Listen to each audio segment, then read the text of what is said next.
Coach Oliver. Yes, sir. Thank you. Good morning, everybody. It's good to be here.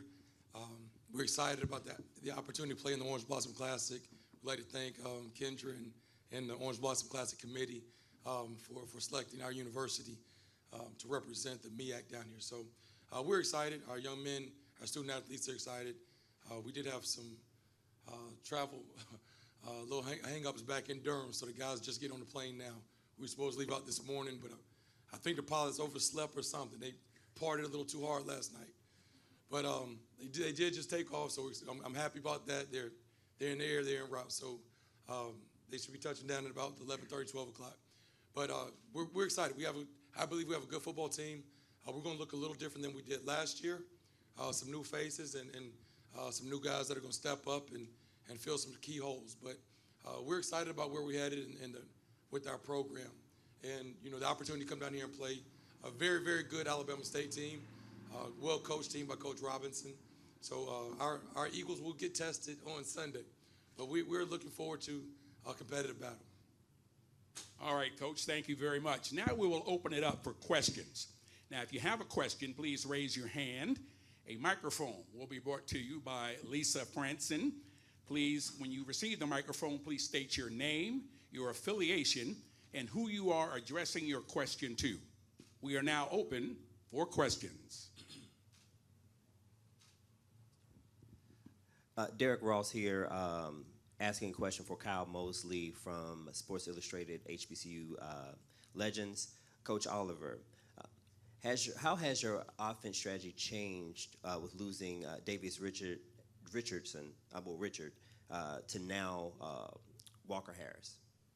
It hasn't changed much at all. Davius was a little more, we ran the ball a little bit more with Davius, but he was still yet a pocket passer. He could just extend plays with his legs. Walker is not the runner that Davius is, but I think he brings a little different dimensions to the game with the passing game. But, both of them played a lot last year. Walker played in all 12 games last year. So we've been developing him for the last 3 years. When he went in every game last year, the coaches nor the players ever were concerned. Everybody had full, confidence in him. So we're going to give him the keys to the car, and I expect him to put on the show on Sunday. Great arm talent. He has a great receiving core, a lot of targets out there. So if we can keep him upright in the pocket, Alabama State has a very good defensive front, so we have to keep him upright, give him time to sit back there and throw the ball. But not too much is going to change. I expect to score some points this year. Next question. Thank you. Good morning.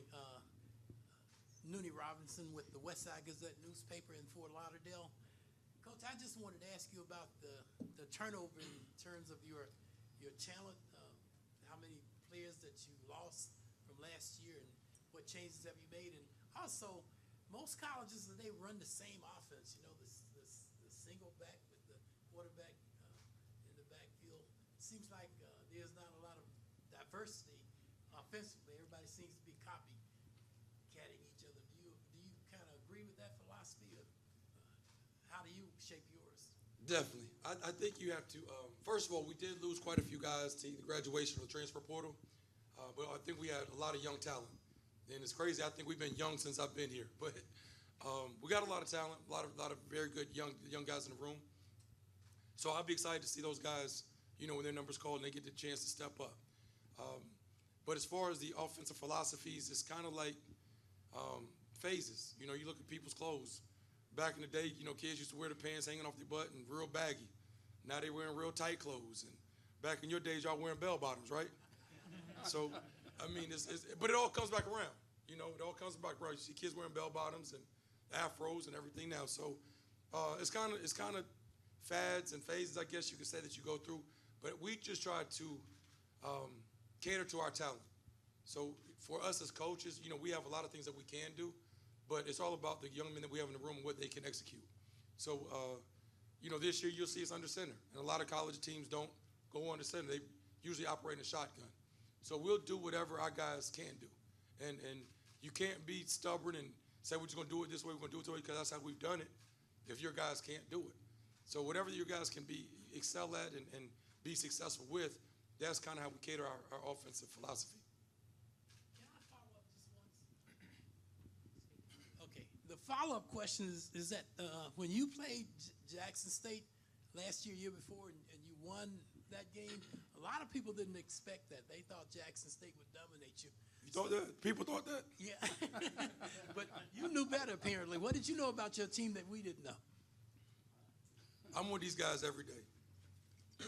Excuse me. And we talk about culture, and these guys play hard for each other, and they play hard for the university. We don't do it for clicks, and we don't do it for social media. I ask my folks, don't even put a lot of stuff out there on social media.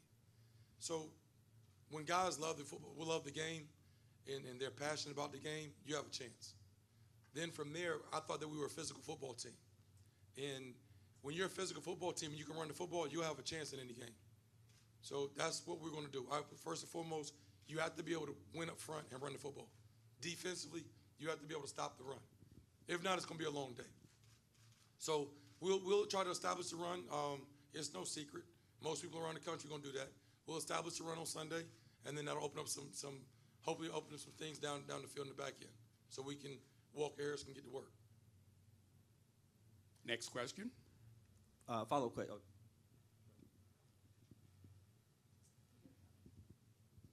Good morning, Johnny Lewis, Value Magazine. Have the organization have been able to adapt to the portal system, and if so, how have you been able to adapt to that? Because it's a big change, and it seems like a lot of people still having issue with that. Johnny, if you've ever heard me talk, I was against the transfer portal. I'm all about recruiting high schools and finding young men that want to be a part of our program. A lot of times when you go to the portal, a lot of guys in that portal can't play. And a lot of those guys in the portal don't fit your culture. So, it's the way we move, the way we operate at our university and our program. So just because you're a 3 or 4 star young man, you might not fit what we do. You might not move how we move. So I always talk about culture. We have a saying, culture over scheme. It doesn't matter what plays you run, inside zone, outside zone, throw the ball, run the ball. You got to live right. You have to be a good person. You got to love your teammates. You got to be passionate about this. Live the right way on and off the field. That's what we talk about culture. If the culture's not right, it doesn't matter what scheme you run. Now, I did lose quite a few guys last 2 years to the portal. A lot of guys went to major P5 schools. So I can't be stubborn, like I said about the office philosophy. I have to be, have an open mind with it. So moving forward next year, I will step into the transfer portal a little bit more because we lost so many guys mid-year. It's hard to replace these all-conference players, these All-Americans, with 17, 18-year-old high school young men. So we have to do our due diligence, research, watch film. Aside from the film, find out who they are as a person. So whether it's the high school coaches, coaches that are at the university that you're transferring from, whether it's recruiting services, you have to do your due diligence and do research on these people to find out who you bring into the building. Awesome. Follow-up question. This is for both players, so Joaquin and Juan. Talk a little bit about your preparation, not only as a part of the team, but then mentally as you get your mind ready for week 1. You're kicking off Hard Rock Stadium, ESPN. How are you preparing yourselves mentally and as well as the team collectively? Yeah, for us, we've been preparing a long time now. Ever since spring ball, summer workouts. There's been a lot of work going into what y'all are going to see this weekend. So that's the main thing for us, putting in the work when, not just during the season, but before the season, summer workouts and things like that. Preparation starts long before this, right? So we have been preparing, like Coach mentioned before. We have lost some players, but we gained some players as well, right? So it's all about building that trust and that confidence and bringing them into the culture as well way before this. And I think we're ready for the season ahead of us now. And we have 2 players here. I'm glad we got questions, two of our players that got up early to be here with us this morning. So we're going to make sure that we ask them some questions. So I'm going to ask a question, which is unusual, and that is to Juan. Now, Juan, you're a part of the special teams, being a kicker and a punter. Now, they always say that kickers and punters are a breed apart. How do you feel about that, and how do you prepare, because you're not in the game constantly, but at special times of the games? How do you prepare? Of course. being a kicker and punter, like you have to find ways how to, because you're not gonna get all the reps that all the other players get during the game, right? So what do we do? What do we do as North Carolina Central University is that we take really serious other aspects of the game, like working out. Nobody's gonna outwork me in the weight room, right? Like in the weight room, we're all equal. Even in the field, we're all equal. Just not getting as much reps as other players. But when you play special teams, it's a lot of mental stuff, right? Because Joaquin is on a full scholarship to play 80 snaps a game, and I get a scholarship to go in for like what 5, and I have to perform. I have to be consistent, right? So it's a lot of mental stuff. A lot of people can kick the ball, but it depends on how consistently you can do it. And Coach Oliver does a great job. He was a punter himself, if y'all didn't know that. So he does a great job preparing us for this. The really great thing about North Carolina Central University is the coach understands what the special teams is all about, and we take it really serious. So when you have a head coach that takes special teams really serious, every special team player is gonna feel like they matter, and like no matter what, we're all equal, right? It's culture over skin. So that's Great answer. Thank you so much. Now, Joaquin, you're on the offensive side of the ball, and you're a wide receiver. So you're in the action constantly. But as far as being a wide receiver in that wide receiver room, how do you feel your team stacks up against other teams? Well, I feel like the wide receiver room, we stack up we're one of the best in not just HBCU football, but FCS. We had a lot of young guys that's going to play this year and shock a lot of people. They don't have the big names yet, but it's coming. Excellent. Next question. Question for Juan and Joaquin, both of you guys being senior representing North Carolina Central. Can you talk about being here and the experience and to represent your other teammates, and this is your senior year, and what does it mean to be able to play in the stadium to start off season? Yes, it means everything to play in this stadium.